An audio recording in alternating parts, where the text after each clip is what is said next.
আমাদের দেওয়ালে পিঠ থেকে গেছে। কি কারণে? অতিরিক্ত বিল, পল্লী বিদ্যুতের বিল নেই। আমাদের পকেট কাটে কিভাবে আপনার সর্বভাবে অবগত। আমাদের পকেট কাটে কিভাবে তারা কিভাবে মিটারের দিক না থাকে মিটারের বিল ভেঙে দিয়ে চলে যায়। ওর বক্তৃতা আছে বলে আপনার এত টাকা বিল হচ্ছে। তারপর আমরা কি জানি, আমার বিল গত মাসে ছিল 300 টাকা, এই মাসে আমার বিলটা আসলে 600 টাকার কারণ কি ভাই? কথা আপনার সেটা আমরা বলতে পারবো না। আপনি অফিসারের সাথে যোগাযোগ করেন, এজিএম এর সাথে যোগাযোগ করেন, জিএম এর সাথে যোগাযোগ করেন, এবং তারপরে ভাই আপনাদের মিটারে একটা পিন আছে, পিনটা যদি খুলে দেয় আমাদের কাছে যদি অভিযোগ দেওয়া হয় তারা বলে এটা আপনার দোষ। আর আমি আপনার চাকরি করি, মিটার ভাড়া আপনি নিবেন, সারা বছর থেকে মিটার ভাড়া নিচ্ছেন, আমরা তারপরে প্রতিবাদ জানাই না। আপনারা এখন মিটার ভাড়া নেন, তারপরে আমাদের জনগণ কিছু বলে না। আজকে এই প্রতিবাদ চালার এই থেকে বলতে চাই, আপনারা যারা হিন্দুর নেতৃত্ব দিয়ে আসতেছেন আপনাদের কাছে আমার দাবি, এই মিটার ভাড়া ওনারা কিভাবে উঠাবে আপনারা তাদের সাথে আলোচনা করে আপনারা এই পদক্ষেপ নেবেন। এটা আমার ব্যবসায়ী সুরক্ষিত পক্ষ থেকে আপনাদের কাছে দাবি পাই। 30 ঘন্টার মধ্যে দাবি রেখে আমাদের এইখানে বিদ্যুৎ ঘাটতি কেন হবে? আমাদের এই পল্লী বিদ্যুতের যে দুর্নীতি অনিয়মের বিরুদ্ধে আমরা সহনশীল জন্য এর আগে তীব্র প্রতিবাদ বা আন্দোলন গড়ে তুলি নাই।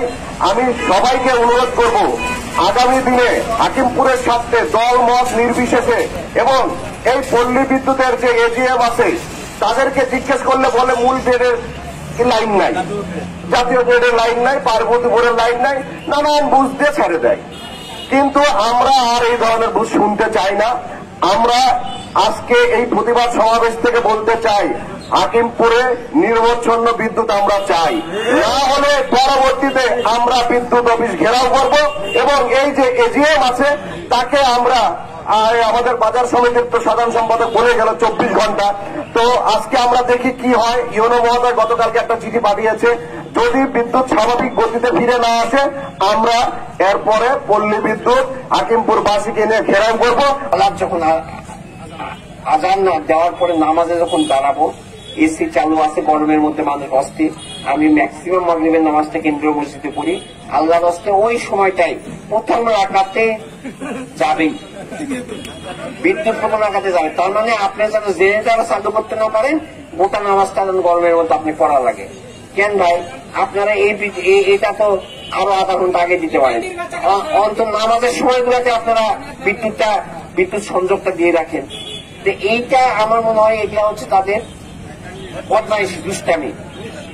আমরা সাংবাদিকদের ভাইদের মাধ্যমে তাদেরকে বলতে চাই, এই দুষ্টামি বদমাইশি ছাড়েন, তাছাড়া আমার চাচা যে কথা বলে গেল হারাটি থাকবে না।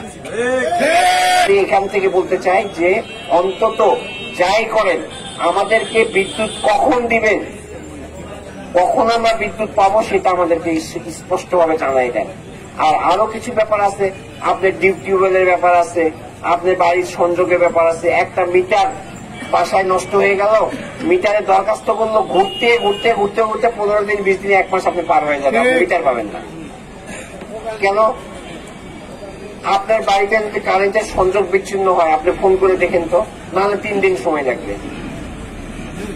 আমরা এই সমস্ত গাফিলতি যেন আর না হয়, আজকে এখান থেকে আমরা তাদেরকে অনুরোধ করে বলতে চাই যে এগুলো বন্ধ করেন। আপনাদের সেবামূলক প্রতিষ্ঠান, জনগণকে আপনারা সেবা দেন।